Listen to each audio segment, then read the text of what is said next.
Welcome everybody. Welcome back to Homestead Heart.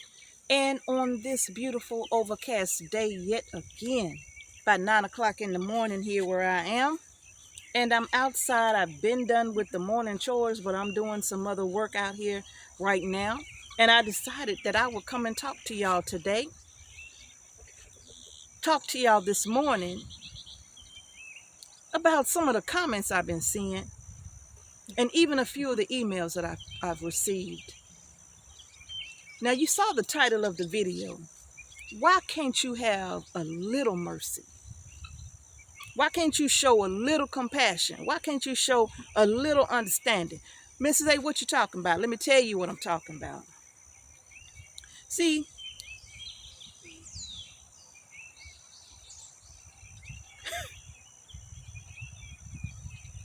getting comments and messages about Mrs. H, I'm a tenant. I rent out my house. And I've talked to my landlord and asked my landlord, can I put in a garden? And they said, absolutely not. Absolutely not. Come on, Kitty Wit, you and Mowgli. You're not tearing up my property. You're not tearing up my ground for no garden.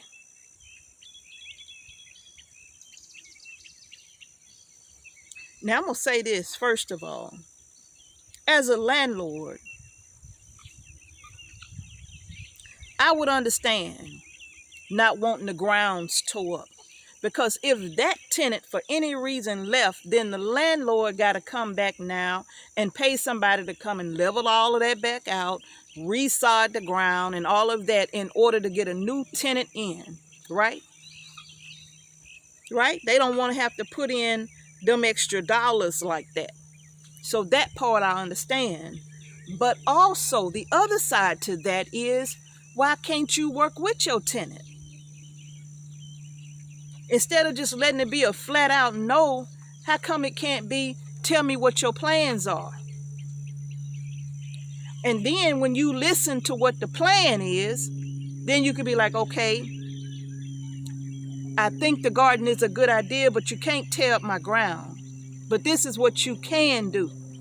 Now see, if you're a landlord and you got a tenant that's been there for a while, they take good care of your property, they don't tear up your house, they don't have your grounds looking all raggedy and just all out of order, right? If they've been a good tenant now and they've been taking care of business, pay their rent and stuff, if they've been doing what they could do and should do, can't you work with them a little bit? Instead of it being, no, you cannot. Work with them. This is a terrible time we're living in. So yes, work with them. Instead of telling them what they can't do, tell them what they can do. Well, let me tell you something. I don't want the ground being all dug up. But if you wanted to do a little container garden and make it look real nice, I think that's a good idea. If you wanted to do some raised beds and you make it blend in well with the landscape and it look real nice, then yeah, I don't have a problem with that. Just don't tear up my grounds. Now, as a tenant, you can even do what is called elevated raised bed. You can get yourself some concrete pads, just little pads. They ain't got to be big, little, what is that? 12 by 12 concrete pads, 4 by 4 posts, and make yourself an elevated raised bed where you elevate it with the 4 by 4 posts as high as you want it. Put a frame around it with a little lance and of course a bottom, a base with some landscaping fabric in the bottom, and then fill with your soil, and you can do elevated raised beds if they don't want anything on the ground or whatever, but you have options. You have options. But as a landlord, I would humbly ask, don't stop people from growing food.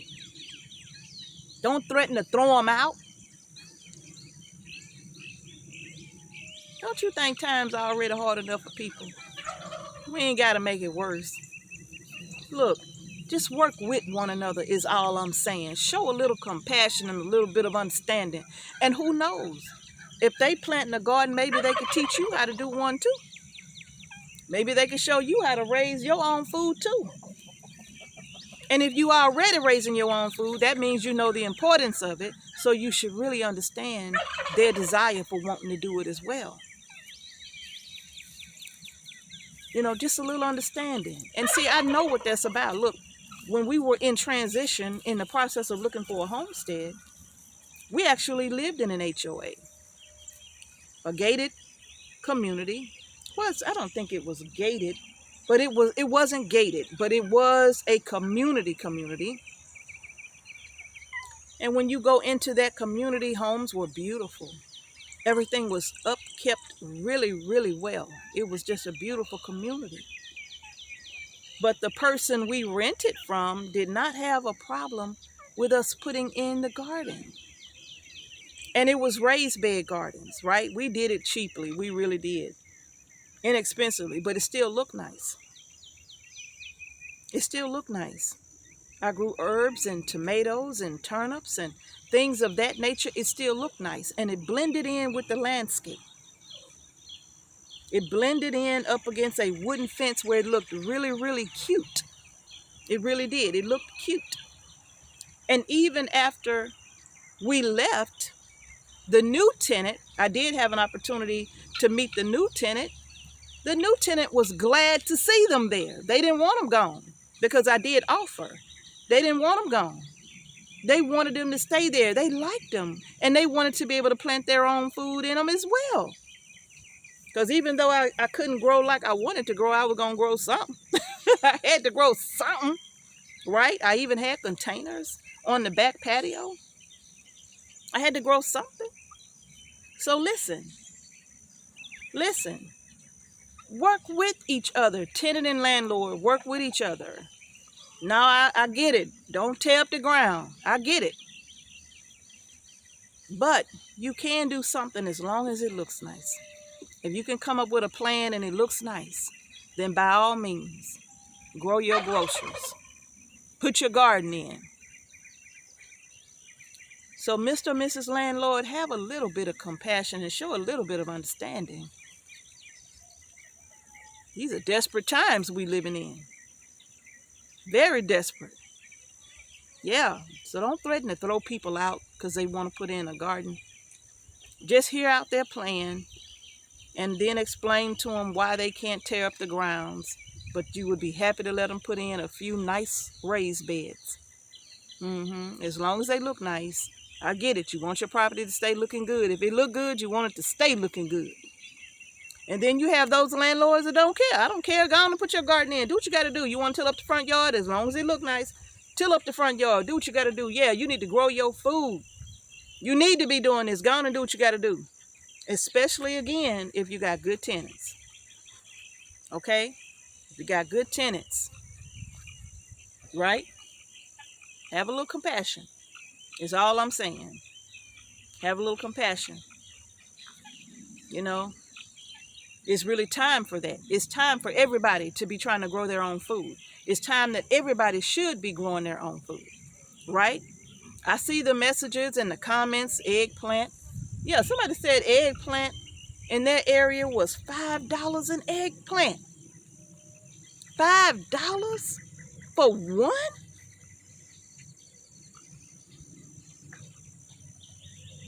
This eggplant seeds that we had on our seed store were $1.25, and you can plant as many as you want for $1.25 and get unlimited eggplant. Even if you bought the start from the store for $4 a start, if you bought one of those, I would always say buy two in case something happened to one. But if you just bought one of those eggplant keep flowering as long as you take care of them. And before the frost come, they'll keep on producing. You have a lot of eggplant from one plant. So yeah, y'all know how Mr. H feel about his eggplant. We got 2 rows plus 1 of eggplant. I'm gonna tell y'all something. What did I do with all that eggplant that we harvested last year? A lot of it we ate fresh. And then I made eggplant parmesan. A lot of it. Cooked it in the oven and put it in the loaf pans inside parchment, right? Baked it that way. Let it cool down. Take it. Wrapped it in more parchment. Put it in a freezer bag. Put the date on it. And I stacked them in the freezer. We didn't buy eggplant at all. Every time Mr. H wanted eggplant parmesan, I went into the freezer, pulled one out, popped it into the oven for 30 minutes, and we had eggplant parmesan, and he loves it. And that's what I do with all of his eggplant, because that's his favorite, one of his favorite meals is eggplant parmesan. Okay? I don't have to try to worry about doing it any other way. I don't have to pickle it. I don't have to do none of that. He loves eggplant parm, and that's what I make for him, and I put it in the freezer. So those 2 rows plus 1 eggplant is probably going to give me double the amount of eggplant parms that I had last year, and I really had to, like, we can't have one every week. The amount of eggplant parms that we had allowed us to have one twice a month, okay? And that was it. So I had 24 packages of eggplant parm, and because it's in the little loaf pan, I would put 2 to a freezer bag. 2 to a freezer bag. And I would cook the whole freezer bag for 1 meal. And that would last our family for a year. But we're all out now. We've been out. We were out in January. So Mr. H has seriously been like looking forward to this eggplant coming out this garden, y'all, because we don't buy eggplant out the store. He don't even want it out the store. He want what come out of our garden. And hey, so I have no problem with him wanting to plant that extra row to make sure we don't run out. But you all, please work together with your tenant. Be a good tenant and work with your landlord. And when you want to go to them to tell them what you want to do, tell them what your plan is. First, you don't want them to paint a picture in their mind that you finna start rototilling their yard up, right?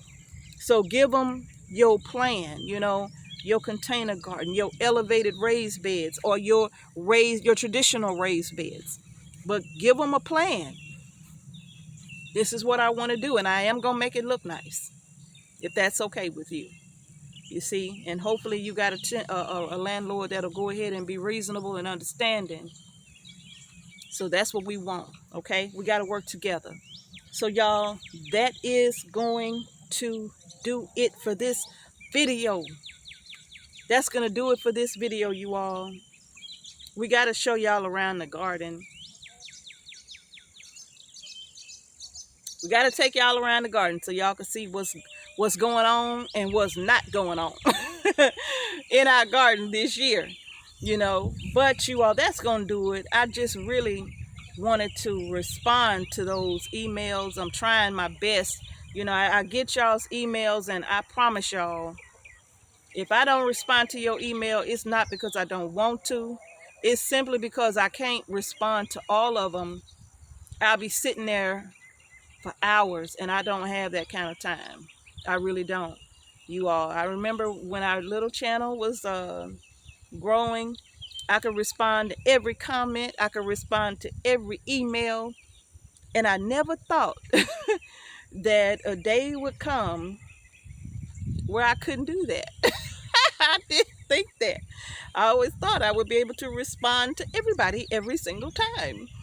But, you know, it's so many emails that come in all day and overnight and all day again. And it's just so hard sometimes to respond to all of them. There's a lady. I'm going to talk about that the lady who sent me an email about she's feeling like giving up on her garden. Man, she emailed me, and I think she said a follow-up. So that means she emailed me before, that she's tried everything and yeah. Okay, I'm gonna address that in the next video, okay? Because I want to talk to y'all about that garden thing, all right? So y'all, thank y'all so much for watching Homestead Heart. If you haven't done so, please share our video, give our video a thumbs up, and subscribe to our channel. Thank you to all of our wonderful, beautiful subscribers. Y'all been rolling with us. Thank you to all of our new subscribers as well. Welcome aboard. Welcome aboard. Welcome aboard. Thank y'all again for watching Homestead Heart. Peace and blessings to each and every one of you. I'm going to see y'all in the next video.